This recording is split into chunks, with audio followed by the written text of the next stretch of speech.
वालेकुम dear students, welcome to our YouTube channel nursing with Sadafiq Tom. आज हम discuss करेंगे माइक्रोबायोलॉजी का यूनिट 1, जिसका नाम है इम्यूनोलॉजी, और इसका सेकंड है defence mechanism of the body. तो आज हम डिस्कस करेंगे कि इम्यूनोलॉजी किसको कहते हैं और इम्यून सिस्टम क्या होता है। पूरा एक डिफेंस मैकेनिज्म होता है जो कि हमारी बॉडी में वर्क कर रहा होता है, किस तरह एक्टिव होता है और क्या वर्क करता है, किस तरह प्रिवेंट करता है हमें कि हम दूसरी डिजीज़ का सामना कर सकें। तो आज हम सारा इस पीपीटी में डिस्कस करेंगे। तो सबसे पहले बढ़ते हैं अपने ऑब्जेक्टिव्स की तरफ। Teaching objectives: to recognise the significance of the immune system in combating infection and disease, to distinguish between the innate and adaptive immunity, to know the humoral and cellular components of innate immunity।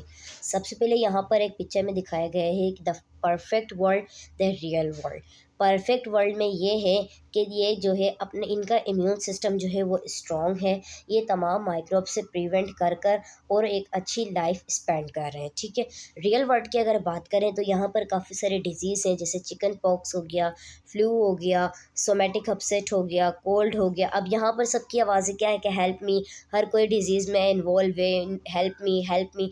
तो it means कि real world में ये होता है, हमें एक real world दिया गया है, हमने उसको परफेक्ट करना होता है कि हम डिजीज़ से बचें, उनका सामना करें और अपनी एक अच्छी सी लाइफ स्पेंड करें, जिसको हम कहते हैं हैप्पी लाइफ। ठीक है, तो उसके लिए हमें चाहिए कि हम अपनी सेहत का ख्याल रखें और जिन चीज़ों से हमें बचना चाहिए उन चीज़ों से हम बचें।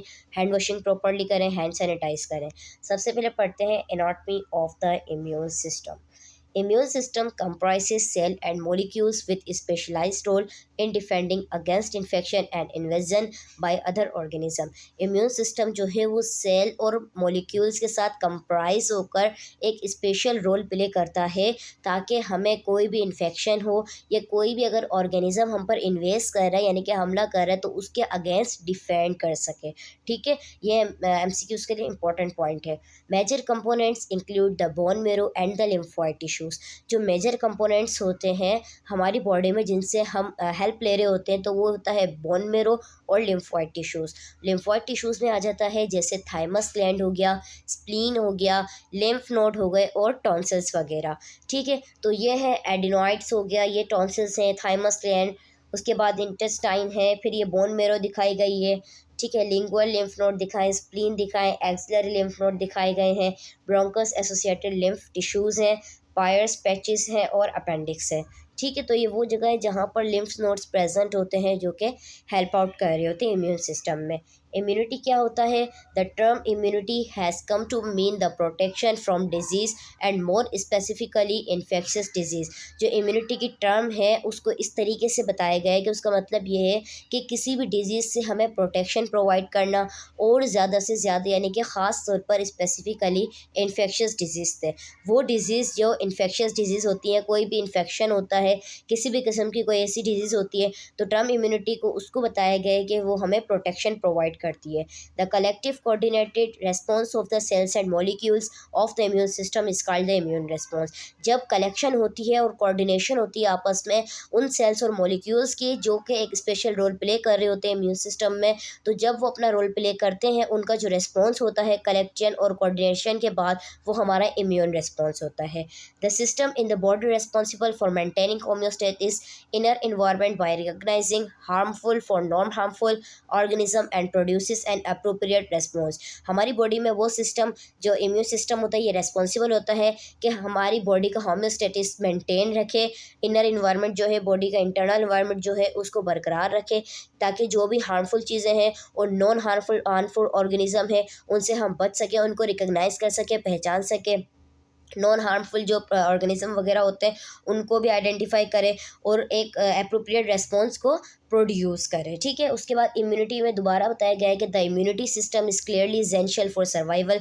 इम्यून सिस्टम जो है वो एक बहुत ज़रूरी है सर्वाइव करने के लिए, लाइफ को स्पेंड करने के लिए। It constantly defends the body against bacteria, और ये कॉन्स्टेंटली क्या करता है? बॉडी को डिफेंस प्रोवाइड करता है बैक्टीरिया के खिलाफ, viruses and other foreign substances it encounters. वो बैक्टीरिया के खिलाफ जो है हमें डिफेंस प्रोवाइड करता है, वायरसेस के खिलाफ, और कोई भी अदर पैथोजन हुआ या फॉरेन मटेरियल हुआ या जो भी इनकाउंटर होते हैं, मतलब कि इंटर होने के बाद जो अपना रोल प्ले कर रहे होते हैं, तो उसके खिलाफ हमें डिफेंस प्रोवाइड कर रहा होता है। It also defends against abnormal cells and molecules that critically develop in the body such as cancer cell.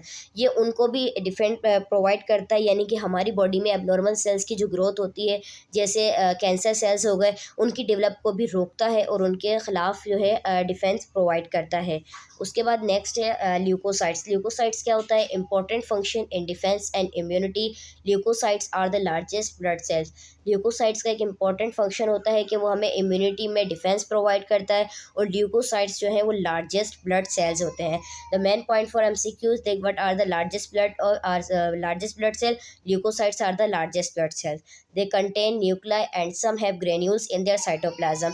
इनके पास क्या होता है? इनके पास जो है अपना न्यूक्लियाई होता है, यानी कि एक न्यूक्लियस होता है, और कुछ के पास क्या होते हैं? ग्रेन्यूल्स होते हैं इनके अपने साइटोप्लाज्म में। तो ग्रेन्यूल्स की जो है दो टाइप्स होती हैं। एक होती है ग्रेन्यूलोसाइट्स, जिसमें आ जाता है पॉलीमार्फो न्यूक्लियर, उसको हम कहते हैं, इसका सेकंड नेम है।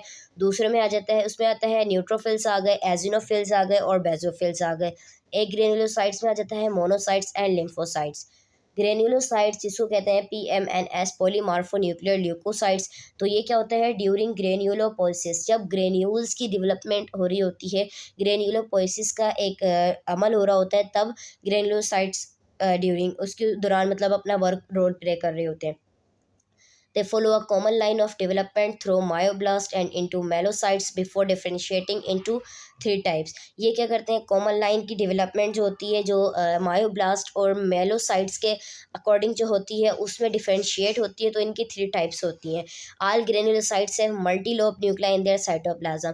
जितने भी ग्रेन्युलोसाइट्स होते हैं उनमें एक मल्टीलोब प्रेजेंट होता है, एक मल्टीलोब न्यूक्लियस होता है उनके साइटोप्लाज्म में, जैसे न्यूट्रोफिल हो गया, बेजोफिल, एजिनोफिल, मोनोसाइट्स, लिम्फोसाइट्स। नेक्स्ट है हमारे पास न्यूट्रोफिल। न्यूट्रोफिल्स जो है पीएमएनएस की टाइप है, जिसको हम पॉलीमार्फोन्यूक्लियस कहते हैं। Small fast and active scavengers protect the body against bacterial invasion and remove dead cells and debris from damage tissue. क्या करते हैं? स्मॉल होते हैं, फास्ट होते हैं, फौरी तौर पर एक्टिव हो जाते हैं, स्कैवेंजर का काम करते हैं और हमारी बॉडी को प्रोटेक्ट करते हैं। किसके खिलाफ? अगेंस्ट बैक्टीरियल इन्वेजन, यानी कि कोई भी बैक्टीरिया जो कि इन्वेस्ट कर रहा है, हमला कर रहा है, और रिमूव डेड सेल्स को जो है वो रिमूव करते हैं।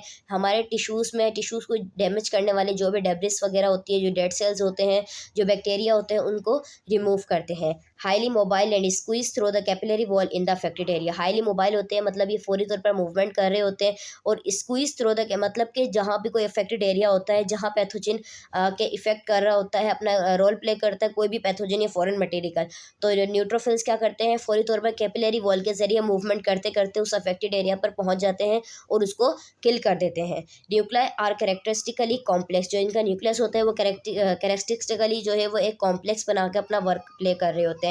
Leave on average 6 to 9 hours in the blood stream. ये हमारे ब्लड स्ट्रीम में 6 से 9 घंटे तक रहता है। प्रोफेशनल फेगोसाइट्स, और एक ये प्रोफेशनल फेगोसाइट्स का भी वर्क करता है कि कोई भी पैथोजन अगर इसको मिलता है तो ये फौरी तौर पर वहाँ पर कैपिलरी वॉल के जरिए पहुँच जाता है और उसको इनगल्फ कर लेता है। अगर इनगल्फ नहीं तो उसको किल कर देता है, रिमूव कर देता है। एजिनोफिल्स की अगर बात करें, eosinophils are less active than neutrophils.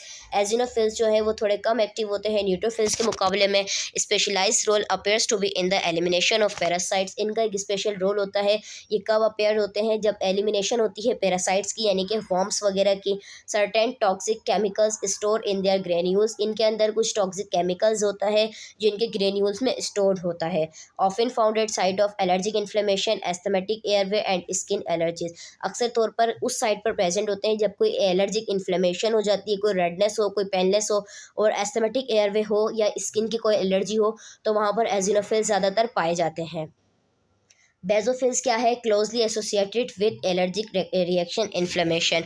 Closely जो है वो एसोसिएट होते हैं, एक दूसरे के साथ ज्वाइन अप होते हैं और एलर्जिक रिएक्शन में रोल प्ले करते हैं। Granules packed with heparin and histamine that increase capillary permeability during inflammation.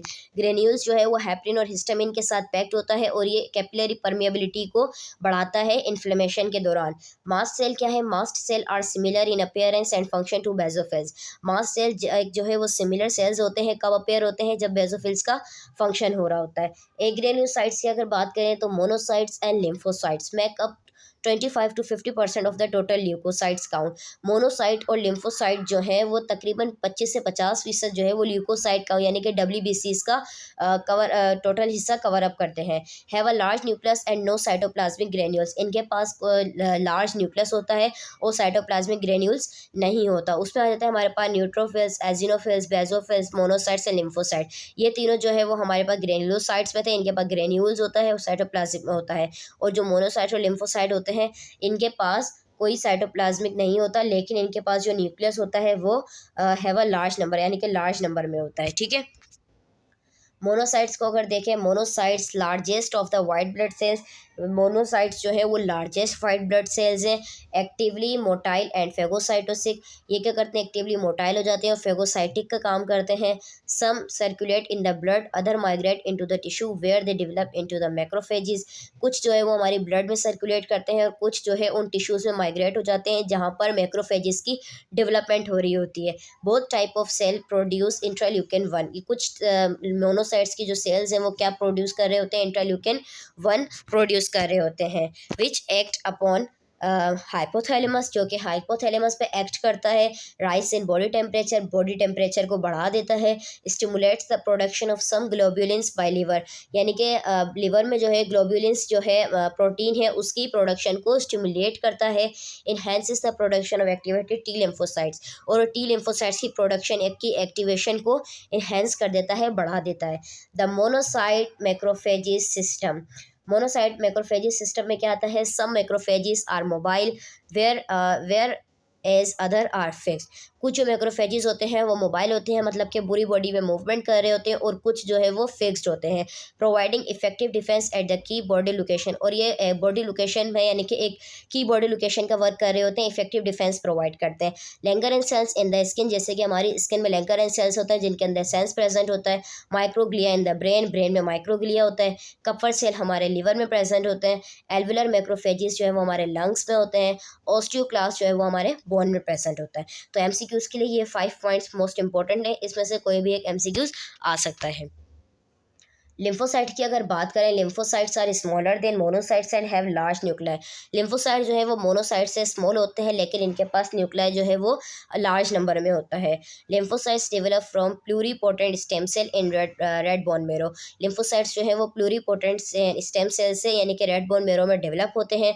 Blood stream में सर्कुलेट करते हैं। Great number in lymphoid tissue, इनका जो ज़्यादातर तादाद पाई जाती है वो इनके लिम्फॉइड टिश्यू में प्रेजेंट होते हैं। ये बोन मेरो है और फीटल लिवर है। प्लूरीपोटेंट स्टेम सेल है, यहाँ पे इसकी डेवलपमेंट हो रही है। उसके बाद लिम्फॉइड स्टेम सेल यहाँ पर है, फिर बी सेल्स है, उसके बाद lymphoid tissues and lymph nodes है, जैसे स्प्लीन हो गया, म्यूकोजल टिश्यू हो गया, ब्लड एंड लिम्फ है, फिर टी सेल्स है, और उसके बाद ये कहाँ प्रोडक्शन हो रही है, इसकी थाइमस में हो रही है। आगे आ जाते हैं एन के सेल्स, यानी कि natural killer sales. Natural killer sales do not attack invading microbes directly.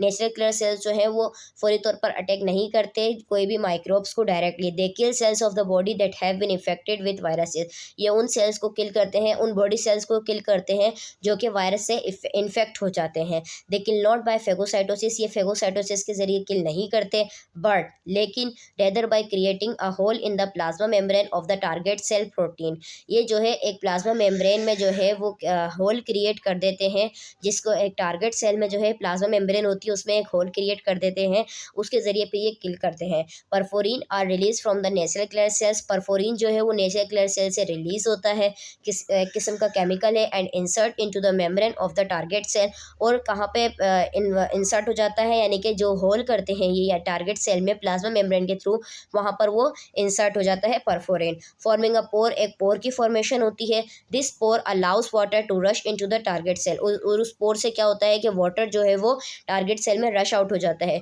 Which then swells and burst, अगर ज़्यादा होगा तो सेल क्या होगा, स्वेल हो जाएगा और बस्ट हो जाएगा। ये देखें, ये नेचुरल किलर सेल्स है, ये परफोरिन है। परफोरिन ये होल क्रिएट किया, अगर ये होल क्रिएट नहीं होता, ये नीचे की तरफ होता, तो ये सेल जो है वो बस्ट हो जाता, क्योंकि इसके अंदर परफोरिन ज़्यादा रिलीज हो जाता, इसी वजह से होल क्रिएट किया जाता है। फिर आ जाते हैं proteins that kill invading microbes. Complement system is the major humoral non specific defence mechanism. जो कॉम्प्लीमेंट सिस्टम होता है वो एक मेजर ह्यूमोरल होता है और नॉन स्पेसिफिक डिफेंस मैकेनिज्म होता है। Approximately 20 different proteins that circulate freely in the blood plasma. यानी कि तकरीबनी तौर पर 20 किस्म की जो प्रोटीन है वो हमारी फ्रीली ब्लड प्लाज्मा में मूवमेंट कर रही होते हैं। This is the main point for MCQs, how many different proteins that circulate freely in the blood plasma. The answer is approximately 20। Aggregate to form a membrane attack complex, एक membrane मतलब कि membrane attack complex में भी work play करती है। Forming a pore like produce by NK, यानी कि एक पोर को प्रोड्यूस करती है जैसे एनके के ज़रिए। Water enter through this pore, water enter होता है इस पोर के ज़रिए, causing the cell to swell and burst, जिसकी वजह से क्या होता है कि सेल जो है वो स्वेल हो जाता है और बस्ट हो जाता है। ये देखें वाटर जो है वो इसमें इंटर हो रहा है, लेसन टाइप जो एक बना हुआ, ठीक है, इसके अंदर वाटर इंटर हो रहा है। ये जो है आपकी कॉम्प्लीमेंट प्रोटीन है जो कि ब्लड प्लाज्मा में फ्रीली मूवमेंट कर रही होती है, और कितनी तादाद में कर रही होती है, 20। उसके बाद ये है आपकी प्लाज्मा मेम्ब्रेन। डेंड्राइटिक सेल क्या होते हैं? Dendritic cell DCs are antigen presenting cell. ये क्या है? एंटीजन प्रेजेंटिंग सेल है। इनका जो मेन फंक्शन होता है, their main function is to process antigen material and present it on the cell surface to the T cell of the immune system. इनका जो मेन फंक्शन होता है वो ये एंटीजन का प्रोसेस में होता है। जो भी मटेरियल प्रेजेंट होता है सेल में या टी सेल्स की सरफेस पर इम्यून सिस्टम की, उसको मतलब के प्रोसेस में लेकर आते हैं। They act as messenger between the innate and the adaptive immune system. ये एक मैसेंजर का वर्क करते हैं किसके दरमियान? इनेट इम्यूनिटी के दरमियान और अडेप्टिव इम्यून सिस्टम के दरमियान। इनेट इम्यूनिटी और अडेप्टिव इम्यूनिटी आगे चलकर डिटेल में बताऊंगी।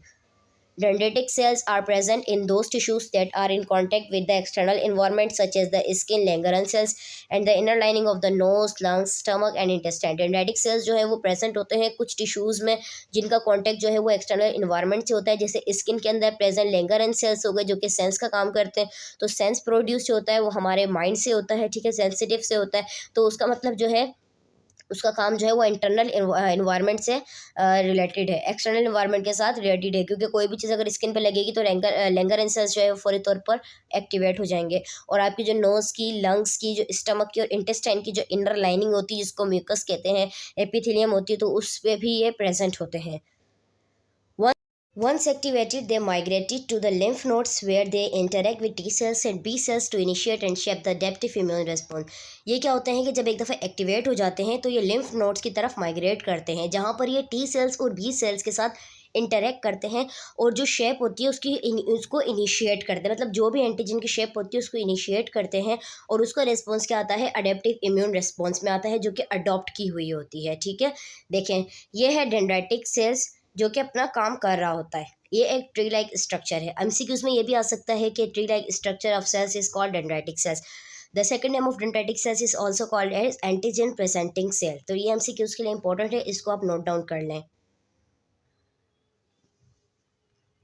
Overview of the immune system. Immune system हमारा खत्म हो गया, आगे हम इसकी टाइप्स वगैरह पढ़ेंगे, तो उससे पहले इसका ओवरव्यू देख लेते हैं। The immune system is compose of 2 major sub division. जो इम्यून सिस्टम है वो 2 मेजर सब डिवीजन में डिवाइड हुआ है। एक को हम कहते हैं इनेट जो कि नॉन स्पेसिफिक होता है, और एक को हम कहते हैं अडेप्टिव जो कि स्पेसिफिक होता है। Innate immune system is our first line of defence against invading organism. This is the main point for MCQs that what is the first line of defence against invading organism, that is called innate immune system.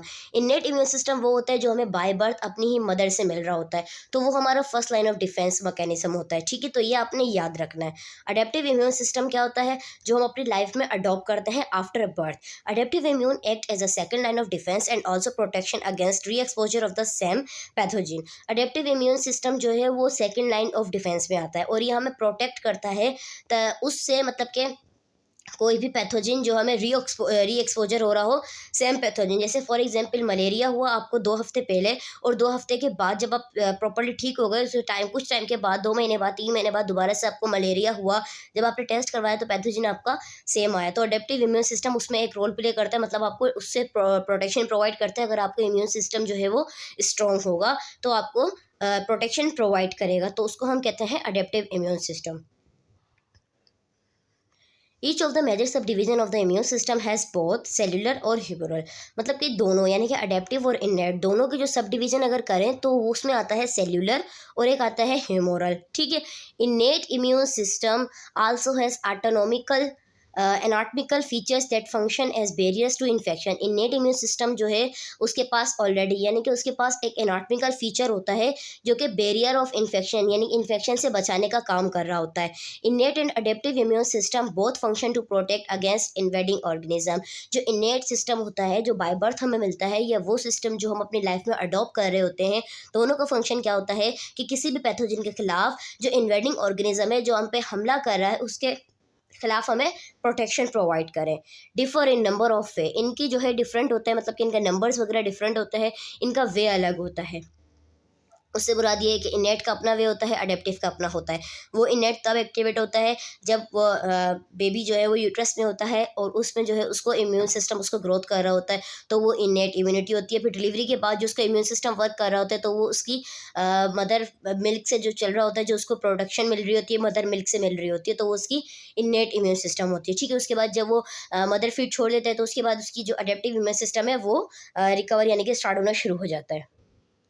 Adaptive immune system requires some to react and invading organism. जो adaptive immune system होता है उसको कुछ time चाहिए होता है कि अगर कोई भी पैथोजन ने रिएक्ट किया है आपकी बॉडी पर तो वो कुछ टाइम के बाद एक्टिवेट होता है, जबकि जो इनेट इम्यूनिटी होती है वो कॉन्स्टिट्यूवली जो आपके बॉडी में जो है वो प्रेजेंट होती है और ready to mobilise upon infection. और जैसे कोई पैथोजन आपको इंटर करता है तो सबसे पहले आपकी बॉडी में जो वर्क करती है वो होती है इनेट इम्यूनिटी, क्योंकि वो बाय बर्थ आपको मिलती है, मदर से आपको मिलती है। फ़ौरन से वो वर्क करती है और आपकी बॉडी में ऑलरेडी प्रेजेंट होती है और रेडी टू मोबिलाइज, यानी कि जैसे ही किसी पैथोजन ने आप पर इफेक्ट किया, ठीक है, अटैक किया, तो वो फ़ौरन से रेडी टू मोबिलाइज हो जाएगी, मतलब अपनी जगह से काम करने लगेगी, अपनी जगह से हिल कर पूरी बॉडी में सर्कुलेट हो जाएगी, चाहे वो ब्लड के थ्रू हो, चाहे वो कैपिलरी वॉल के थ्रू हो, चाहे वो सेल प्लाज्मा के थ्रू हो, लेकिन वो आपको प्रोटेक्शन प्रोवाइड करेगी अपॉन इन्फेक्शन के खिलाफ। Adaptive immune is antigen specific. जो अडेप्टिव इम्यून सिस्टम होता है उसका जो है ना स्पेसिफिक एंटीजन होता है, मतलब कि जब अपनी लाइफ में अडॉप्ट करते हैं ना उस इम्यूनिटी का जो एंटीजन होता है वो एक स्पेसिफिक होता है कि कोई भी आपको डिजीज़ हुई है तो उसका कोई एक एंटीजन होगा। जैसे मलेरिया है तो वो मॉस्किटो की वजह से हुआ है, तो वो क्या है, उसका एंटीजन है। Innate system is not antigen specific and equally well to variety organism. जो इनेट सिस्टम होता है उसका एंटीजन कोई स्पेसिफिक नहीं होता, मतलब कि कोई भी पैथोजन ने आके अटैक किया तो इनेट इम्यूनिटी जो है वो अपना वर्क करेगी, वो ये नहीं देखेगी कि ये मेरा एंटीजन नहीं है या मैं इसके खिलाफ काम नहीं करती, ये इक्वली होती है। और तमाम जो मुख्तलिफ वेराइटी ऑफ ऑर्गेनिजम्स होते हैं, जो भी मुख्तलिफ ऑर्गेनिजम्स अटैक कर रहे होते हैं उनके खिलाफ ये काम कर रही होती है, तो इसलिए इसको हम नॉन स्पेसिफिक कह रहे होते हैं। Adaptive demonstrates immunological memory. और जो अडेप्टिव होती है, अडेप्टिव इम्यूनिटी होती है, वो आपकी इम्यूनोलॉजिकल मेमोरी को डिमोन्स्ट्रेट करती है, याद रखती है, बढ़ाती है, इन्हेंस करती है, जोर देती है, उसकी रेस्पॉन्सिबिलिटी होती है। Innate immune does not demonstrate immunological memory. जो इनेट इम्यूनिटी होती है वो आपकी इम्यूनोलॉजिकल मेमोरी को डिमोन्स्ट्रेट नहीं करती, मतलब एक दफ़ा कोई पैथोजन आया तो इनेट इम्यूनिटी अगर उसके अंदर इतनी इम्यूनिटी की पावर होगी तो वो उसको किल कर देगी, तो दोबारा से आपको वो पैथोजन अटैक नहीं कर सकता। दोबारा से कोई भी आपको पैथोजन या कोई भी फॉरेन मटेरियल अगर आएगा आपको किल करने की कोशिश करेगा, या फॉर एग्जांपल बाइट करेगा, कोई भी मॉस्किटो वगैरह हो गया, तो वो नहीं कर सकता क्योंकि इनेट में जो होती है वो पावर होती है। लेकिन जो अडेप्टिव है वो एक दफ़ा जब कोई पैथोजन आ गया, ठीक है, मलेरिया की अगर बात करें, मॉस्किटो की वजह से, मॉस्किटो क्या हुआ, उसका स्पेसिफिक एक एंटीजन हो गया, उसकी वजह से आपको मलेरिया हो गया, ठीक है। उसके बाद वो क्या होगा कि हम उसकी स्पेसिफिक डोज दे रहे होते हैं, एंटीबायोटिक्स दे रहे होते हैं, मेडिसिन दे रहे होते हैं, वो उसको किल करने की कोशिश करते हैं। आफ्टर 2 मंथ्स और 3 मंथ्स वो दोबारा से मलेरिया स्टार्ट हो जाता है, तो मतलब कि वो इम्यूनोलॉजिकल मेमोरी में होता है कि इसको पहले ये काम हो चुका है। कैरेक्टरिस्टिक ऑफ इनेट इम्यूनिटी की अगर बात करें तो सबसे पहले आ जाता है एंटीजन इंडिपेंडेंट और एंटीजन डिपेंडेंट। जो इनेट इम्यूनिटी का होता है वो एंटीजन डिपेंडेंट होता है, मतलब कि उसके पास अपना एंटीजन जो होता है वो वर्क कर रहा होता है। जो अडेप्टिव इम्यूनिटी का होता है उसका जो एंटीजन होता है वो डिपेंडेंट होता है, मतलब कि हम उसको एंटीजन देते हैं, मतलब कि वैक्सीन वगैरह हम उसको प्रोवाइड करते हैं, उसके बाद वो अपना वर्क करती है, ठीक है। जो इनेट होती है उसको किसी किस्म की वैक्सीन की रिक्वायरमेंट नहीं होती। उसके बाद नो टाइम लेग, ये कोई टाइम पीरियड नहीं होता इसमें, जैसे कोई पैथोजन आप पर हमला करता है तो ये फौरी तौर पर आकर उसको कवर करने की कोशिश करती है। लेकिन जो अडेप्टिव इम्यून सिस्टम की अगर बात करें तो ये जो है टाइम लेती है, ये थोड़ा टाइम लेने के बाद एक्टिवेट होती है, क्योंकि ये हम अपनी लाइफ में अडॉप्ट करते हैं और इननेट में इतनी पावर यूँ होती है क्योंकि वो हमें बाय बर्थ मिल रही होती है। नॉट एंटीजन स्पेसिफिक, इसका कोई एंटीजन स्पेसिफिक नहीं होता और इसका जो होता है वो एंटीजन स्पेसिफिक होता है, जैसे मैंने पीछे रिपीट किया था। नो इम्यूनोलॉजिकल मेमोरी, वही बात आ रही है, और यहाँ पर डेवलपमेंट ऑफ मेमोरी है, मेमोरी को बढ़ा देती है और उसके पास कोई मेमोरी नहीं होती। ये है आपकी इनेट इम्यूनिटी और ये है आपकी adaptive immunity. The difference between is this, epithelial barriers होते हैं इसके अंदर, डेंड्राइटिक सेल्स होते हैं, फेगोसाइटोसिस का अमल हो रहा होता है, कॉम्प्लीमेंट प्रोटीन्स होती हैं, नेचुरल किलर सेल्स होते हैं जो कि अपना वर्क कर रहे होते हैं। अडेप्टिव में क्या होता है, बी लिम्फोसाइट पे इफेक्ट करती है, एंटीबॉडीज़ बनाती है। फिर क्या है कि टी लिम्फोसाइट्स पे वर्क कर रही होती है और इसका जो इफेक्टर होता है वो टी सेल्स होता है। नीचे वही बात यहाँ पर दोहराई जा रही है कि innate immunity always present ready to attack many pathogenic microbes have involve to resistance innate immunity. Innate immunity जो है वो हमेशा आपकी बॉडी में प्रेजेंट होती है और ये रेडी टू अटैक कवर करती है, जैसे कोई पैथोजन आता है फौरी तौर पर उसको अटैक कर देती है, ठीक है, यानी कि उसको किल करने की कोशिश करती है। या तो उसको फेगोसाइटिस का अमल करेगी या तो नेचुरल किलर सेल्स के जरिए उसको परफोरिन रिलीज करवा के सेल्स में वाटर फिल आउट करके उसको स्वेल एंड बस्ट कर देगी। कुछ पैथोजन जो होते हैं, जो माइक्रोब्स वगैरह होते हैं, जो रेजिस्ट कर रहे होते हैं आपकी इनेट इम्यूनिटी को, तो उन पर ये कौन सा काम करती है, रेडी टू अटैक का काम करती है। ये आपने याद रखना है एमसीक्यूज के लिए। अडेप्टिव इम्यूनिटी क्या करती है, stimulate by exposure to microbes more pathogen, यानी कि स्टिमुलेट होती है, जो माइक्रोब होता है उसको उसके एक्सपोजर होने के बाद स्टिमुलेट होती है मोर पैथोजन, ज़्यादातर पैथोजन के बाद। अगर बात करें नॉन स्पेसिफिक डिफेंस, ठीक है, तो नॉन स्पेसिफिक डिफेंस में क्या आ जाता है, there are 5 main non specific defence mechanism. 5 non specific defence mechanism होते हैं। सबसे पहले आ जाता है defence at body surface, phagocytosis, natural antimicrobial substances, the inflammatory response, immunological surveillance. इसको फर्दर डिटेल में पढ़ेंगे हम। अब देखें, एक है हमारे पास इन्नेट इम्यूनिटी और एक है हमारे पास अडेप्टिव इम्यूनिटी, यानी कि अडेप्टिव डिफेंसेस, जिसको हम कहते हैं इन्नेट डिफेंसेस भी कहते हैं। इन दोनों में फ़र्क क्या है, जो इनका बैरियर होता है, मतलब कि ये कहाँ कहाँ पे प्रेजेंट होते हैं, किस किस से में बचा रहे होते हैं। जो बैरियर मतलब कि जो रुकावट होती है सरफेस पे जो प्रेजेंट होता है, यानी कि जैसे स्किन पर हो गया या म्यूकस मेम्ब्रेन पर हो गया। इंटरनल डिफेंसेस की अगर बात करें तो फेगोसाइटोसिस हो गया, जैसे फीवर करवाता है, एनके सेल्स की प्रोडक्शन होती है, परफोरिन रिलीज होता है, एंटीमाइक्रोबियल प्रोटीन्स होती है, कॉम्प्लीमेंट्री प्रोटीन्स को इन्फ्लेमेशन का रिएक्शन होता है। एडेप्टिव की अगर बात करें तो उसमें दो होता है, एक होता है ह्यूमोरल और एक होता है सेलुलर। ह्यूमोरल जो है वो हमेशा बी सेल्स होते हैं, सेलुलर जो है वो हमारे टी सेल्स प्रेजेंटिंग होते हैं। एनाटमिकल बैरियर्स की अगर बात करें, एनाटमिकल बैरियर्स टू इन्फेक्शन, सबसे पहले आ जाता है मैकेनिकल फैक्टर। मैकेनिकल फैक्टर में आता है act as first line defence against invading organism. ये क्या मैकेनिकल जो फैक्टर होता है वो जो है किस तरीके से वर्क करता है, first line of defence mechanism का काम करता है, ठीक है। The epithelial surface form a physical barrier, ये क्या आता है, एपिथेलियल सरफेस पर प्रेजेंट होता है, किसके थ्रू, फिजिकल बैरियर में आता है, ठीक है, क्योंकि स्किन एपिथेलियल सरफेस हो गई तो वो हमारी फिजिकल बैरियर है। इम्परमेएबल टू मोस्ट इन्फेक्शन एजेंट्स, ये क्या होता है कि इम्परमेएबल होता है ज़्यादातर इन्फेक्शियस एजेंट के साथ, ठीक है, मतलब कि परमिएबिलिटी इसके अंदर नहीं होती है, ठीक है। मैकेनिकल फैक्टर में आता है एक anatomical barrier to infection, movement due to cilia और peristalsis help to keep air passage and the gastrointestinal tract free from microbes, यानी कि इसमें जो मूवमेंट होती है सीलिया के दरमियान, जो मूवमेंट होती है और जो पेरिस्टालसिस मूवमेंट होती है, वो उस पर मदद होती है कि जो एयर पैसेज है गैस्ट्रोइंटेस्टाइनल ट्रैक्ट का, वो फ्री माइक्रोब से फ्री होना चाहिए, ठीक है। उसमें अगर हम पेरिस्टालसिस मूवमेंट की बात करें, सोलिंग आउट की बात करें या सीलिया मूवमेंट की बात करें, तो एयर पैसेज के साथ जो है गैस्ट्रोइंटेस्टाइनल ट्रैक्ट में, जीआई ट्रैक्ट में माइक्रोब्स वगैरह नहीं होने चाहिए। तो एनाटॉमिकल बैरियर में ये आता है ताकि एनाटॉमिकल बैरियर टू इन्फेक्शन से हमें बचा सके। एनाटॉमिकल में ये चीज़ें आ रही होती हैं। Flushing action of tears and saliva helps prevent infection of the I and mouth. Flushing action का काम करती है टेयर्स के जरिए, सलाइवा के जरिए हेल्प करती है कि कोई भी इन्फेक्शन हो आइज़ में या माउथ में तो वो प्रिवेंट हो सके। आइज़ में किस तरीके से होगा, टेयर्स के थ्रू, और माउथ में सलाइवा के थ्रू, क्योंकि उसके अंदर लाइजोजाइम्स प्रेजेंट होता है, लैक्रिमल ग्लैंड्स प्रेजेंट होता है। हमारे टेयर्स में, सलाइवा में हमारे पास लाइजोजाइम प्रेजेंट होता है। The trapping action of the mucus protect the lungs, जो ट्रैपिंग एक्शन होता है, जो ट्रैप कर रहा होता है म्यूकस को, वो क्या कहता है, लंग्स को प्रोटेक्ट कर रहा होता है उसकी म्यूकस मेम्ब्रेन पर। केमिकल फैक्टर की अगर बात करें तो fatty acid sweat inhibit the growth of bacteria, जो फैटी एसिड्स होते हैं, जो स्वेट होता है, वो किसकी, बैक्टीरिया की ग्रोथ को इनिबिट कर रहा होता है। लाइजोजाइम्स की क्या है, लाइजोजाइम्स एंड फोस्फोलाइपेज फाउंड इन टेयर्स, जैसे मैंने पीछे बताया कि लाइजोजाइम्स जो है वो हमारे टेयर्स में प्रेजेंट होता है, क्योंकि लैक्रिमल ग्लैंड्स के जरिए सिक्रीशन हो रही होती है। फोस्फोलाइपेज भी उसके अंदर प्रेजेंट होता है, टेयर्स में होता है, स्लाइवा में होता है। और जो नेजल सिक्रीशन होती है, जो नोज के थ्रू जो भी सिक्रीशन वगैरह हो रही होती है, can break down the cell wall of bacteria. ये क्या करते हैं, बैक्टीरिया के सेल वॉल की ब्रेक डाउन करते हैं। एंड डीस्टेबलाइज बैक्टीरियल मेम्ब्रेन्स, और बैक्टीरियल मेम्ब्रेन्स को डिस्टेबलाइज कर देते हैं। Low pH of sweat and gastric secretion prevent growth of bacteria.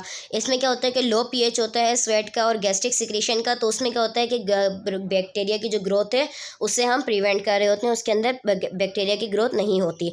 Biological factor की बात करें, the normal flora of the skin and the GI can prevent the colonisation of pathogenic bacteria. Normal flora, जैसे कि मैंने past lecture में बताया था कि नॉर्मल फ्लोरा हमारी स्किन के मतलब बॉडी के हर पार्ट्स पे प्रेजेंट होता है। स्किन में प्रेजेंट ये होता है कि जीआई ट्रैक में भी प्रेजेंट होता है, तो उससे क्या होता है कि एक कॉलोनाइजेशन बना रहा होता है पैथोजेनिक बैक्टीरिया की, तो उससे हम प्रिवेंट कर सकते हैं। नॉर्मल फ्लोरा हमें बताता है, मतलब कि बताता भी है, सिग्नल प्रोवाइडिंग का काम करता है और बचाता भी है। फिर आ जाते हैं हम second line of defence mechanism. It's a pathogen is able to get past the body's first line of defence and an infection start, the body can rally on it second line of defence. ये क्या है, अगर pathogen जो है वो इस मतलब कि उसके अंदर ये एबिलिटी है कि वो जो है first line of defence mechanism को पास करके सेकंड लाइन में चला जाता है, तो उससे क्या होता है कि इन्फेक्शन स्टार्ट हो जाता है, बॉडी जो है वो really second line of defence mechanism में स्टार्ट हो जाती है। मतलब कोई भी पैथोजन अगर अटैक करता है, अगर वो फर्स्ट लाइन ऑफ वो उसका first line of defence mechanism हो गया, अगर वो उसको कंट्रोल हो गया तो इट मीन्स ठीक है। अगर वो ज़्यादा बढ़ गया तो उसने फर्स्ट लाइन क्रॉस करके वो सेकंड में चला गया, तो वो एक इन्फेक्शन कॉज करता है, तो वो आता है हमारा second line of defence mechanism में। ये हमारा होता है non specific immune response. These defences include, इसमें क्या होता है, फिर आपको फीवर होने लगता है caused by interleukin 1, the fever, high temperature हो जाता है। फिर उसके बाद क्या होता है, kills invaders by denaturing their proteins. Invaders जो होते हैं उसको किल करता है, जो इनकी प्रोटीन होती है उसको डिनेचर कर देता है। हीट जो है वो इंक्रीज हो जाती है। टेम्परेचर जो है क्या करता है, जो एंटीजन की ग्रोथ होती है उसको इनहिबिट कर देता है, और माइक्रोबियल पॉलीफरेशन को भी इनहिबिट कर देता है। पेन की अगर बात करें, फीवर के बाद क्या होता है, पेन होता है due to mainly to tissue destructions and to a lesser extent swelling. यानी कि कब होता है, जब टिश्यू जो है वो डिस्ट्रक्ट हो जाते हैं और लेजर एक्सटेंट हो जाती है, स्वेलिंग वगैरह हो जाती है, तो उसमें क्या होती है, पेन स्टार्ट होना शुरू हो जाता है। उसके बाद अगर हम नेक्स्ट देखें तो आ जाता है इन्फ्लामेशन। इन्फ्लामेशन में क्या होता है, damage tissue release histamine from leukocytes. Tissue जो है वो डैमेज हो जाते हैं और क्या रिलीज करते हैं, हिस्टामिन रिलीज करते हैं ल्यूकोसाइट से। Inflammation cause redness due to capillary dilatation resulting in increase blood flow. Inflammation cause करती है, रेडनेस कॉज करती है, क्योंकि जो कैपिलरीज होती हैं वो डायलेट हो जाती हैं, तो रेडनेस हो जाती है, और उसका रिजल्ट क्या होता है कि जो ब्लड का फ्लो है वो इंक्रीज हो जाता है। Histamine cause capillaries to leak. Histamine जो है क्या कॉज करता है, कैपिलरीज को कॉज करता है कि वो क्या लीक करें, या रिलीजिंग फेगोसाइट्स को रिलीज करें, एंड क्लॉटिंग फैक्टर को भी रिलीज करें इनटू द वुंड में, ठीक है। Phagocytes engulf bacteria, dead cell and cellular debris. जो फेगोसाइट्स होते हैं वो क्या करते हैं, बैक्टीरिया को इनगल्फ कर लेते हैं, डेड सेल्स को और सेलुलर डेब्रिस को भी इनगल्फ कर लेते हैं, ठीक है। Platelet move out of capillary to seal the wounded area. Platelet जो होते हैं वो मूव आउट कर जाते हैं कैपिलरी से, ताकि जो वाउंडेड एरिया उसको सील कर सकें। स्वेलिंग की बात करें तो swelling due to the passage of plasma from the blood stream into the damage tissue. जब प्लाज्मा का जो पैसेज है, ठीक है, जब प्लाज्मा का पैसेज यानी कि प्लाज्मा जब मूव कर रहा होता है, उस पैसेज में अगर ब्लड स्ट्रीम में वो मूव आउट कर रहा है, तो अगर डैमेज टिश्यू में मूव आउट करेगा तो स्वेलिंग हो जाती है फिर, ठीक है, उसको हम कहते हैं स्वेलिंग। उसके बाद आगे चलते हैं इन्फ्लेमेटरी रेस्पॉन्स में। Prevents spread of harmful agents two adjacent tissue. क्या करती है, प्रिवेंट करती है कोई भी हार्मफुल एजेंट हो गया या कोई भी एडजेसेंट टिश्यू हो गया उसको फैलने से। प्रोमोट टिश्यू रिपेयर को प्रोमोट करती है। रिलीज केमिकल को रिलीज करती है। मीडिएटर्स हो गए जो कि फेगोसाइट्स पर अट्रैक्ट करते हैं और स्टिमुलेट करते हैं third line of immune response को, ठीक है। बेसिकली हमारे पास first line of defence mechanism, फिर होती है second line of defence mechanism, उसके बाद होती है third line of defence mechanism. अब आ जाता है phagocytosis. Phagocytes engulf pathogen and contributes immune response. ये क्या करते हैं, पैथोजन को इनगल्फ कर लेते हैं और कंट्रीब्यूट करते हैं इम्यून रिस्पॉन्स के साथ। फेगोसाइटोसिस क्या होता है, डन बाय माइक्रोफेजिस। ये क्या किसका अमल हो रहा होता है, जो फेगोसाइटोसिस का अमल होता है, इसमें जो सेल्स शामिल होते हैं वो होते हैं मैक्रोफेजिस। उन सेल्स को हम कहते हैं मैक्रोफेजिस, तो उनके थ्रू ये काम हो रहा होता है। मैक्रोफेज क्या है, a phagocytic cell found in the liver, spleen, brain and lungs, travels to all the areas of the body to find and eat pathogen. Phagocytic जो सेल होते हैं वो आपके लिवर लिवर में प्रेजेंट होते हैं, स्प्लीन में होते हैं, ब्रेन में होते हैं, लंग्स में होते हैं, ट्रैवल करते हैं पूरी बॉडी में। क्या करते होते हैं कि ये सर्कुलेट कर रहे होते हैं, इनको जो भी पैथोजन मिलता है उसको ये ईट कर लेते हैं, इनगल्फ कर लेते हैं। एंटी माइक्रोबियल प्रोटीन की बात करें, इंटरफ्रोन आ गया तो protein release by virus infected cells that protect uninfected cells from viral overtake. जो प्रोटीन्स होती हैं वो किसके ज़रिए रिलीज़ होती हैं, इन्फेक्टेड वायरस के ज़रिए रिलीज़ होती हैं, ठीक है। और क्या प्रोटेक्ट करती हैं, जो अनइन्फेक्टेड सेल्स होते हैं, ताकि उनको वायरल ओवरटेक ना हो सके। कॉम्प्लीमेंट की अगर बात करें तो lysis microbes enhances phagocytosis by opsonisation and intensifies inflammatory and immune response. Microbes की लाइसिस करवाता है, लाइसिस का मतलब कट डाउन, ब्रेक डाउन, ठीक है। और फेगोसाइटोसिस की जो ऑप्सोनाइजेशन होती है, मतलब कि उसकी जो कोटिंग होती है उसको इन्हेंस कर देता है और इंटेंसिफाइज करता है इन्फ्लेमेटरी इम्यून रिस्पॉन्स को, ठीक है। इंटेंसिफाइज का मतलब होता है कि उसको बढ़ा देता है। उसके बाद आ जाते हैं anti microbial substance. Anti microbial substance में आता है सबसे पहले iron binding protein, lactoferrin found in saliva, mucus and milk, transferrin found in blood and tissue. आपने ये याद रखना है कि सलाइवा, म्यूकस एंड मिल्क में कौन सी प्रोटीन बाउंड होती है, यानी कि उसके अकॉर्डिंग तो उसमें होती है लैक्टोफेरिन, और मिल्क में सॉरी टिश्यूज़ में और ब्लड में कौन सी होती है, ट्रांसफेरेंट होती है। लाइसोजाइम की बात करें, enzymes that degrades peptidoglycan found in tears, saliva and mucus. जो एंजाइम्स होते हैं जो कि पेप्टिडाइग्लोकैन को डिग्रेड कर रहे होते हैं, जो कि टेयर्स में फाउंड होता है, सलाइवा में पाया जाता है और म्यूकस में प्रेजेंट होता है। Also found in phagocytic cell, और ये जो है फेगोसाइटिक सेल में भी प्रेजेंट होता है लाइसोजाइम, ठीक है। ये किस्म का एंजाइम है। Primarily defence effective against gram positive bacteria. अगर प्राइमरीली इसकी बात करें तो ये ग्राम पॉजिटिव के खिलाफ जो है वो एक इफेक्ट कर रहा होता है, ठीक है।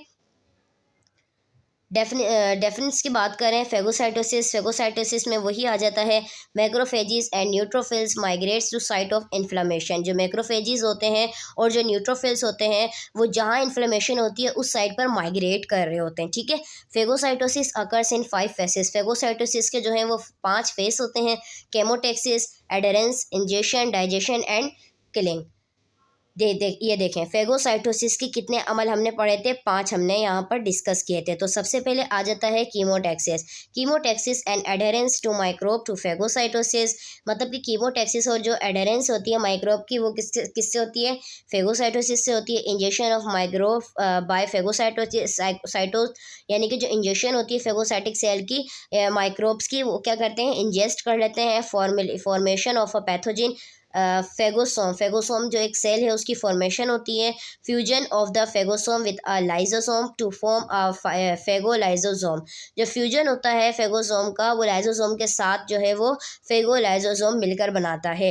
Digestion of ingested microbe by enzyme, formulation of residual body containing indigestible material, discharge of waste material. Basically this is not important for the MCQs point. You just noted how many phases of the phagocytosis. There are 5 phases of phagocytosis, and name them.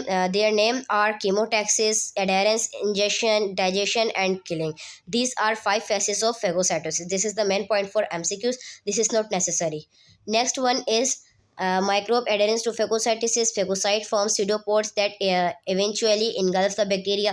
वही बात आ रही है, इसमें पूरा procedure बताया गया है कि किस तरीके से वो जो है उसको इनगल्फ कर रहे होते हैं pseudopods में, जो उसमें होती हैं, जिसकी वजह से वो मूवमेंट हो रही होती है। So basically this is not the part of the your MCQs, but अगर आपको इसकी PPT प्रोवाइड की जा सकती है, मतलब कि मिल सकती है, आपको मिल जाए अगर आपको, तो आप जो है मेरे नीचे दिए गए व्हाट्सएप लिंक को ज्वाइन करें, डिस्क्रिप्शन में उसका लिंक है, तो उससे आप ज्वाइन करके इसकी PPT हासिल कर सकते हैं। लेकिन ये जो है आप पेपर के टाइम सिर्फ एक दफ़ा रीड आउट कर लें, ये ज़्यादा MCQs पॉइंट के लिए ज़रूरी नहीं है। आगे चलते हैं हम, आगे क्या बताया जा रहा है। की कंसेप्ट ऑफ स्पेसिफिक इम्यूनिटी, कुछ की कंसेप्ट हैं जो कि खास इम्यूनिटी के लिए, जैसे कि बात करते हैं एंटीजन की। एंटीजन और immunogens are substance foreign to the host that can stimulate and immune response. जो एंटीजन होता है और जो इम्यूनोजेंस होते हैं ये एक सब्सटेंस होते हैं foreign to the host, host को जो है वो फॉरेन यानी कि फॉरेन पार्टिकल का काम कर रहे होते हैं जो कि स्टिमुलेट करता है इम्यून रिस्पॉन्स को। These foreign molecules are recognised by receptor और immune cells protein called antibodies और इम्यूनोग्लोबुलिन्स। जो फॉरेन मॉलिक्यूल्स होते हैं वो रिकॉग्नाइज किए जाते हैं रिसेप्टर और इम्यून सेल्स से और प्रोटीन से, जिनको हम एंटीबॉडीज़ कहते हैं, और एंटीबॉडीज़ का सेकंड नाम है immunoglobulins. Most antigen are macro molecules. जो मोस्ट यानी कि ज़्यादातर जो एंटीजन्स होते हैं उनके पास मैक्रो मॉलिक्यूल्स प्रेजेंट होता है। Immunologically active sites on antigen are called antigenic determinants और epitopes, यानी कि जो इम्यूनोलॉजिकली जो एक्टिव साइट्स होती हैं एंटीजन की उसको हम एंटीजेनिक डर्मिनेंट्स कहते हैं और इपिटॉप भी कहते हैं। This is the point for MCQs but not necessary. Antigen epitope क्या होता है? Small part of N antigen that interacts with N antibody. एक स्मॉल पार्ट होता है एंटीजन का जहाँ से जो कि एंटीबॉडी के साथ जो है वो इंटरेक्ट कर रहा होता है, ठीक है। एनी गिवन एंटीजन में हैव सेवरल एपिटॉप। कोई भी अगर एंटीजन होता है तो उसके मुख्तलिफ एपिटॉप्स होते हैं। Each epitope is recognise by different antibody. जो हर एक का जो एपिटॉप है वो डिफरेंट एंटीबॉडी के साथ रिकॉग्नाइज किया जाता है। ये देखें, ये एंटीबॉडी है, एंटीजेनिक डिटर्मिनेंट्स है। ये एंटीजन की बाइंडिंग साइट से ये एंटीबॉडी ए है, ये एंटीबॉडी बी है, ठीक है, और ये एंटीबॉडी सी है। यानी कि इसकी ये 3 बाइंडिंग हो गई और एंटीजन बाइंडिंग साइट्स ये वाली होती है जहाँ से ये बाइंड कर रहा होता है, ठीक है। फिर आ जाता है हैप्टेंस। हैप्टेंस क्या है? इनकम्प्लीट एंटीजन, जो कि इनकम्प्लीट एंटीजन होता है। A substance of low molecular weight that is not antigenic itself except when combined with a carrier protein, example penicillin drug. ये एक सब्सटेंस है जिसके पास लो मॉलिक्यूलर वेट होता है। ये एंटीजेनिक, ये खुद से एंटीजेनिक नहीं होता, लेकिन इसके अलावा अगर ये किसी के साथ कंबाइन हो जाता है, किसी प्रोटीन के साथ हैप्टेन अगर कंबाइन हो जाता है तो वो जैसे पेनिसिलिन ड्रग वगैरह हो गया तो हार्मफुल क्रिएटिंग कर सकता है। स्मॉल मॉलिक्यूल्स होते हैं जैसे पेप्टाइड्स हो गया, न्यूक्लियोटाइड्स हो गया और कुछ हार्मोन्स हो गए, that are immunogenic but are reacted when attach to protein carrier. ये जो है वो इम्यूनोजेनिक नहीं होते, लेकिन ये जो रिएक्ट कर रहे होते हैं तो ये क्या होते हैं? प्रोटीन के साथ अटैच होकर उसके बाद रिएक्ट कर रहे होते हैं। How do B cells produce antibodies? B cells develop from stem cells in the bone marrow of adult liver of foetuses. यानी कि जो बी सेल्स होते हैं वो स्टेम सेल से डेवलप होते हैं। स्टेम सेल कहाँ प्रेजेंट होते हैं? आपके बोन मेरो में होते हैं। अडल्ट की अगर बात करें, अगर फीटस की बात करें, यानी कि अगर वो बेबी जो कि डिलीवर होने से पहले बिफोर बर्थ अगर फीटस में तो उसके लिवर में डेवलप हो रहे होते हैं। After maturation of B cells migrated to lymphoid organs, lymph node और स्प्लीन। जब बी सेल्स की मेचुरेशन हो जाती है, जब ये मेच्योर हो जाते हैं तो ये क्या करते हैं? लिम्फॉइड की तरफ, यानी कि लिम्फॉइड ऑर्गन्स की तरफ, जहाँ पर लिम्फॉइड्स टिश्यूज़ होते हैं, लिम्फॉइड नोड्स होते हैं, उसकी तरफ माइग्रेट करते हैं। जैसे लिम्फ नोड हो गया और स्प्लीन हो गया। उसके बाद करते हैं क्लोनल सिलेक्शन। क्लोनल सिलेक्शन क्या होता है? When a B cell encounters an antigen it recognise it is stimulated and divides into many clones called plasma cell. जब बी सेल्स जो है वो इनकाउंटर हो जाता है, मतलब कि एंटर हो जाता है एक एंटीजन के साथ, फिर वो रिकॉग्नाइज होता है तो वो स्टिमुलेट किया जाता है। तो वो स्टिमुलेशन होने के बाद उसको कुछ क्लोन्स में जो है वो डिवाइड किया जाता है, उसको हम कहते हैं प्लाज्मा सेल। विच एक्टिवली सीक्रेट एंटीबॉडीज़, जो कि जो प्लाज्मा सेल्स जब वो बन जाती है क्लोन्स के बाद तो वो एंटीबॉडीज सीक्रेट करती है, ठीक है। Each B cells produce antibodies that will recognise only one antigenic डर्मिनेंट।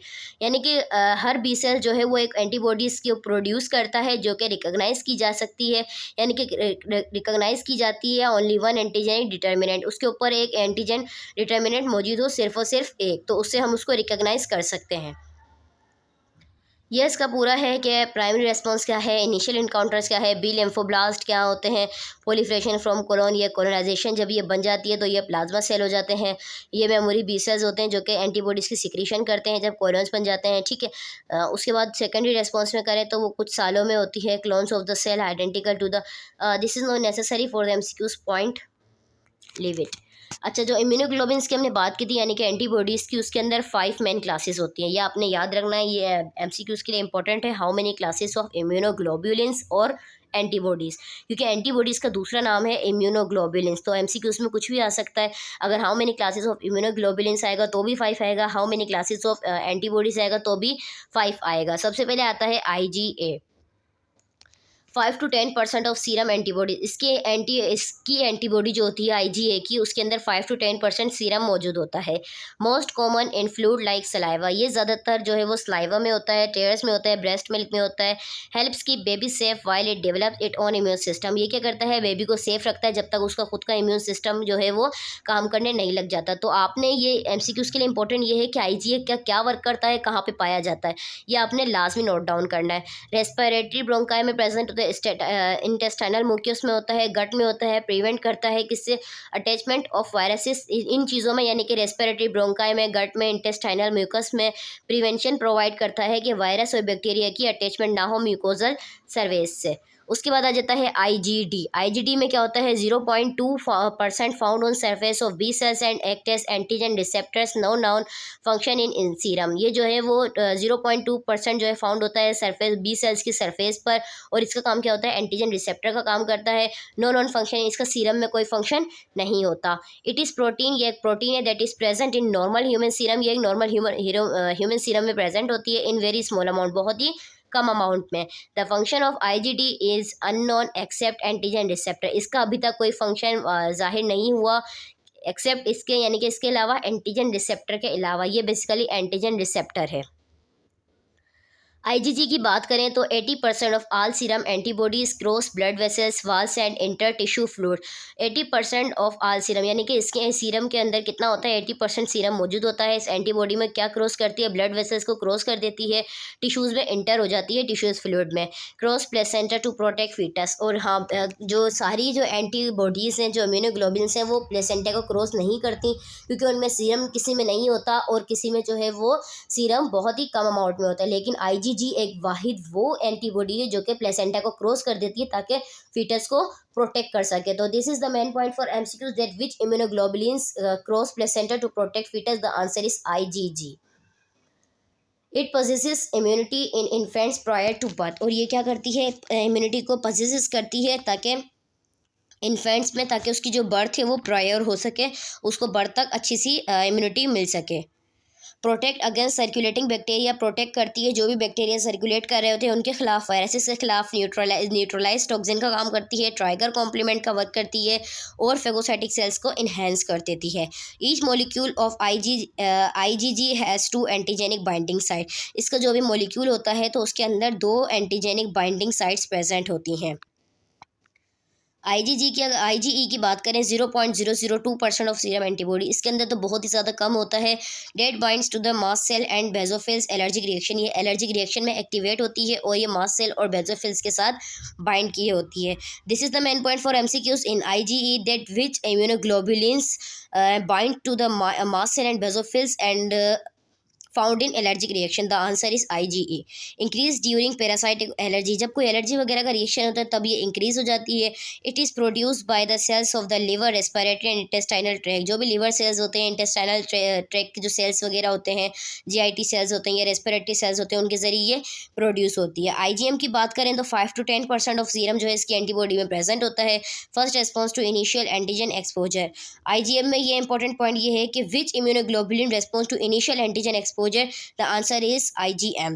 Valuable होती है यानी कि डायग्नोस वगैरह में, क्योंकि because it is early to response. जैसे कोई भी पैथोजन आते हैं तो आईजीएम जो है वो फौरी तौर पर एक्टिवेट हो जाती है, तो इसीलिए इसको हम डायग्नोस में ये वैल्यूएबल होती है। कोई भी डायग्नोस करते हैं तो फौरी तौर पर उसका रिस्पॉन्स करती है। लार्जर देन आईजीजी, आईजीजी से लार्ज होती है, 10 एंटीजन बाइंडिंग साइट्स होती हैं इसके अंदर। ये लार्ज क्यों होती है, इसका रीज़न है क्योंकि आईजीजी में हमारे पास 2 बाइंडिंग साइट्स थी, लेकिन जो हमारे पास आईजीएम है इसके अंदर 10 बाइंडिंग साइट्स प्रेजेंट होती हैं, तो इसलिए ये आईजीजी से लार्ज है।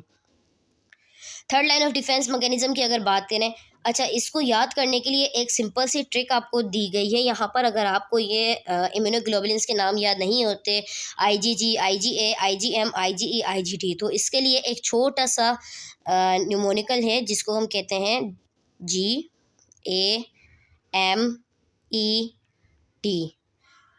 गैम। ठीक है, आईजीजी, आईजीए, आईजीएम, आईजीई और आईजीडी।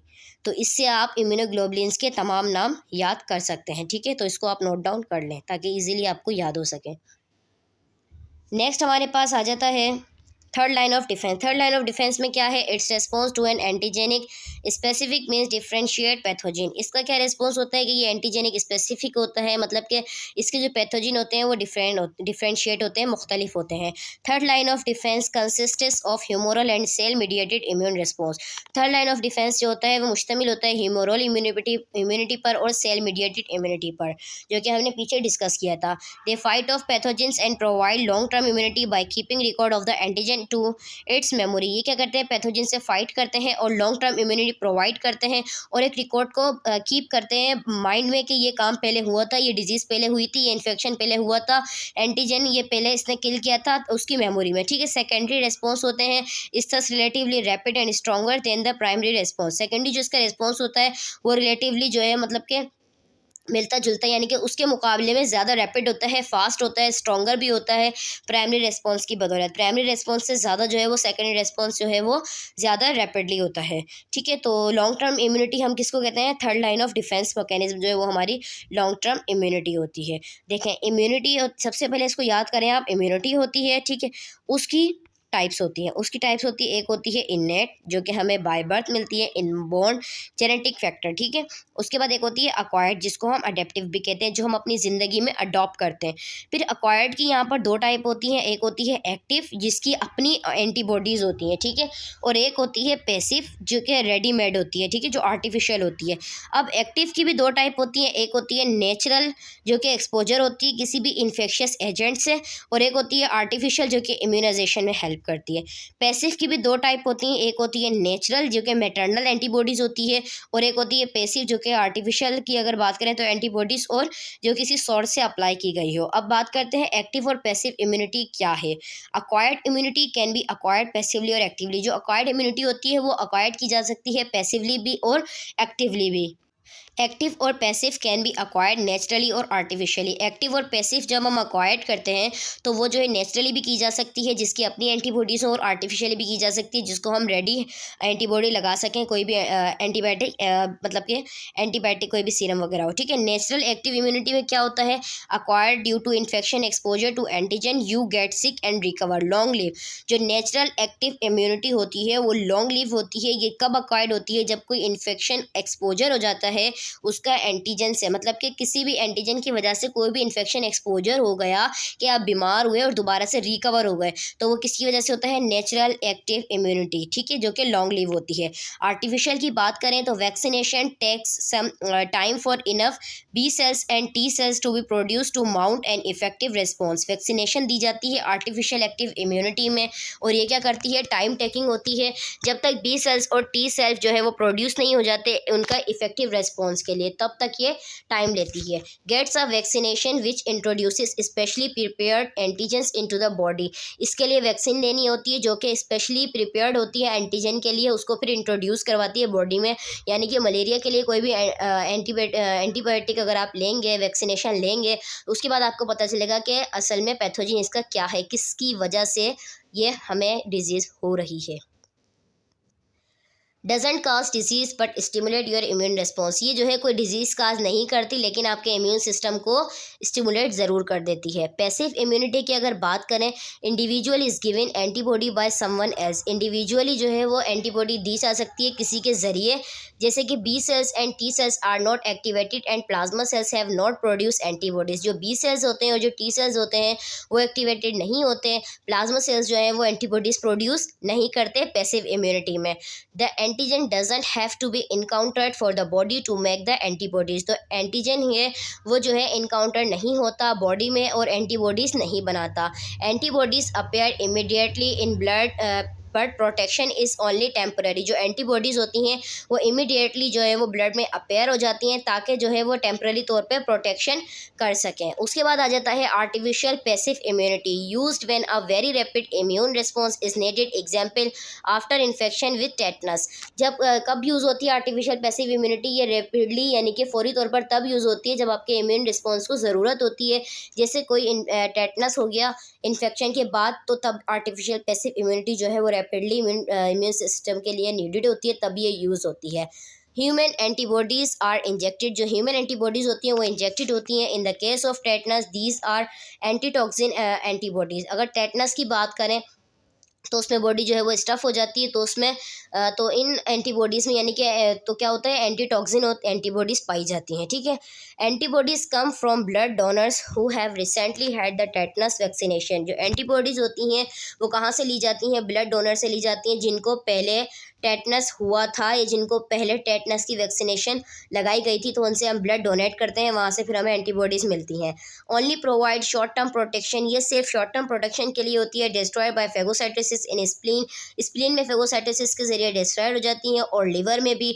इंट्रोड्यूसिस एंटीबॉडीज़ और एंटीटॉक्सिन इनटू द बॉडी। और आपकी बॉडी में एंटीबॉडीज़ जो है वो इंट्रोड्यूस हो जाती हैं और बॉडी के अंदर जो भी एंटीटॉक्सिन होता है उसको क्या करती हैं, इंट्रोड्यूस करवाती हैं। नेचुरल पैसिव इम्यूनिटी की बात करें, a mother's antibodies pass across the placenta to the fetus and remain from several month. जो मदर की जो एंटीबॉडीज़ होती हैं वो प्लेसेंटा से अक्रॉस होती हैं फिटस में, यानी कि उसको उसको मिल रही होती है, तो वो नेचुरल पैसिव हो गई कुछ मंथ तक, ठीक है।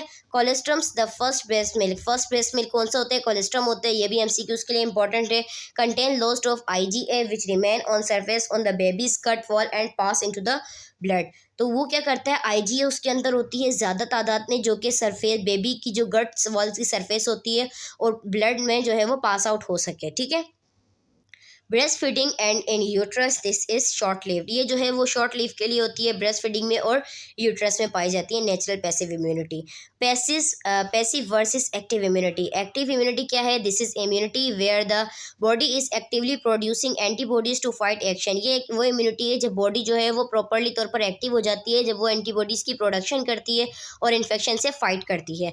You have a throat infection and you are actively creating antibodies to fight it, अगर आपको थ्रोट इन्फेक्शन है और आपकी बॉडी जो है वो एंटीबॉडीज़ बना रही है उससे लड़ने के लिए, तो वो एक्टिव इम्यूनिटी हो गया। पैसिव इम्यूनिटी की बात करें, this is immunity where antibodies are not given to a person from the blood or another person or animal. ये वो इम्यूनिटी होती है कि जहाँ पर एंटीबॉडीज़ जो है वो गिविंग की जाती हैं पर्सन को ब्लड के ज़रिए और किसी अनदर पर्सन के ज़रिए।